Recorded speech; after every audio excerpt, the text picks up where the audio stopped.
Bienvenue dans cette nouvelle vidéo de moi-même, Raph Le Rendu. Cette fois-ci, mon top 10 d'acquisitions que j'ai eu dans l'année 2017. Ça a commencé le 1er janvier et ça finit le 31 décembre dernier. Et le 3/4 des figurines que je vais vous présenter, je les ai achetées dans les derniers 6 mois. En 10e position, Beachcomber de la gamme Power of the Prime. Sérieusement, c'est mon coup de cœur de la première vague de classe légende. Sérieusement, c'est un excellent hommage à ce personnage assez oublié de G1. La finition de couleur est magnifique. Même pas besoin de Takara, sérieusement. Jetez-vous dessus. Et non, le gars n'est pas fourni avec. En 9e position, Seaspray de la gamme Titan Retoon, qui est aussi de classe légende. Justement, c'est le meilleur de cette classe-là pour toute la gamme Titan. Ce jouet-là a vraiment quelque chose, elle a de l'aura. C'est vraiment ce qu'on voit dans la série. C'est pas une figurine qui est parfaite, par contre, là. J'aime vraiment pas ici ces fameux pieds de clown, mais reste quand même une bonne interprétation de ce personnage-là. Et lui aussi, le gars n'y est pas fourni avec. En 8e position, Megatron de Last Night de classe Voyageur, première édition parce qu'on n'aura jamais une deuxième. La gamme de Last Night est supérieure à celle de Age of Extinction sur tous les points, même si elle est beaucoup plus cher. Je voulais en mettre un de cette gamme-là vu qu'elle avait impressionné tout le monde, fait que j'avais plusieurs choix. Optimus Prime, qui est excellent mais que je déteste les couleurs de ses armes. Nitro Zeus, qui est mon coup de cœur, qui est loin d'être parfait, mais qui est juste mon coup de cœur. Et le troisième, Megatron, à cause de sa finition de couleur, sans oublier sa transformation. Tu vois cette figurine-là, là, t'as pas besoin d'un kit upgrade.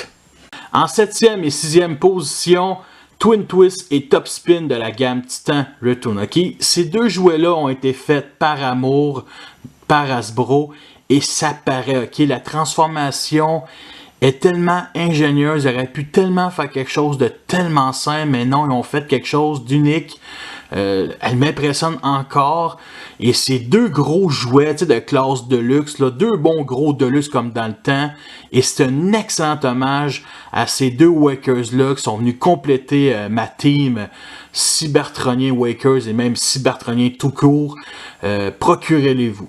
En 5e position, Mechagodzilla aka Trypticon Titan Retoon de classe Titan. Sérieusement, cette figurine-là, là, elle est vraiment sublime.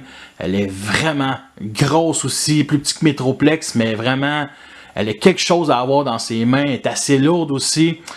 Elle a quand même quelques défauts comme le mode base puis le mode vaisseau. Il y a comme 3-4 étapes à faire, juste ça. Sinon, ça prend de la place dans une étagère. Fait qu'il faudra quasiment que je sacrifie 2 étages d'une étagère pour le mettre. D'une façon aussi en profondeur, là, sur le côté comme ça. Fait que ça prend énormément de place. Mais sérieusement, là, je regrette vraiment pas mon achat. En 4e position, Omega Supreme de la compagnie tiers Planet X, le War for Cybertron pour les intimes. Ce jouet-là est extrêmement impressionnant, même après 11 mois après l'avoir acquis. C'est une figurine qui est loin d'être parfaite, qui a quand même beaucoup de défauts. Ses deux gros bras démesurés sont quand même crissement gros, là, on va se dire. Tu sais, quand je l'ai acheté, je savais quoi m'attendre, mais c'est vrai que c'est quelque chose, là, côté look, là. Puis à chaque fois qu'il faut que je le sorte d'une étagère, il faut que j'enlève une trentaine de figurines, là, dont Warpath Generation. Puis quand on touche à Warpath Generation, là, il y a un problème, ok? Mobiliser Inferno Universe, ça c'est correct. Ou Grapple, ou Ice. Mais sérieux, mobiliser là, Warpath pour sortir un Mega Supreme, ça je le prends pas pantoute, ok? Et en plus, j'ai vraiment hâte qu'Hasbro vont sûrement en sortir un jour, voir comment il va ressembler. Il va sûrement avoir la rail de chemin de fer parce que c'est ce qui manque à ce jouet-là, une rail de chemin de fer pour faire tchou-tchou! En 3e position, Brainstorm de la compagnie Fan Project. Je pense que son nom c'est Smart Robin. Sérieusement, cette figurine-là, là, je l'avais boudé il y a une couple d'années, je la trouvais chère, j'avais acheté la version Generation et aujourd'hui je regrette d'avoir acheté la version Generation parce que cette version-là, c'est la perfection de Brainstorm. Elle me plaît énormément, mais loin d'être parfaite, là, j'ai pas encore fait la revue, là, mais la transformation puis le mode alternatif, là, une merveille. En 2e position, et je pense que beaucoup de gens vont être d'accord avec moi, Trigger Happy de la gamme Titan Retoon, ok? Cette figurine-là, elle est géniale dans sa transformation, son mode alternatif qui est magnifique, surarmé. Son plus grand point négatif, le gris trop omniprésent tant qu'à moi. Puis en plus, il y a une tête de crackhead. Fait que ça me plaît doublement.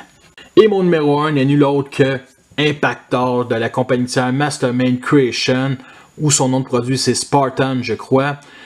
Quand je vois ce genre de conception de cette figurine-là, la transformation, la finition de couleur, je crois sincèrement, et je vais dire une seule fois dans mes vidéos, Dieu existe. Parce que j'existe. C'est une des meilleures figurines third party que j'ai dans ma collection. Je pense que c'est même la meilleure. J'en ai beaucoup, là. Puis à chaque fois que j'en ai une nouvelle, j'arrête pas de répéter la même affaire, là. Mais sérieusement, cette figurine-là, là, pour un personnage dont je connaissais pas l'existence quand j'ai commencé à collectionner il y a plus de 11 ans, cette figurine-là, là, représente très bien ce qu'un Wakers doit être. Il est extrêmement armé, il a un harpon, un petit pistolet taser, puis un putain de gros lance-roquette sur épaule. Puis la tête, Spartan. I am Spartan. This is Sparta.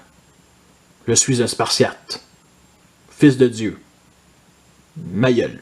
C'est ce qui achève mon top 10 de l'année 2017. J'ai eu quand même des très bonnes acquisitions. Alors, tous ceux qui ont été faits en revue, le lien va être dans la description en dessous de cette vidéo-là. Bien entendu, dans les prochaines semaines, ce qui va être prioritaire, c'est les Power of the Prime et bien entendu les Titans. Je tourne ceux qui me restent.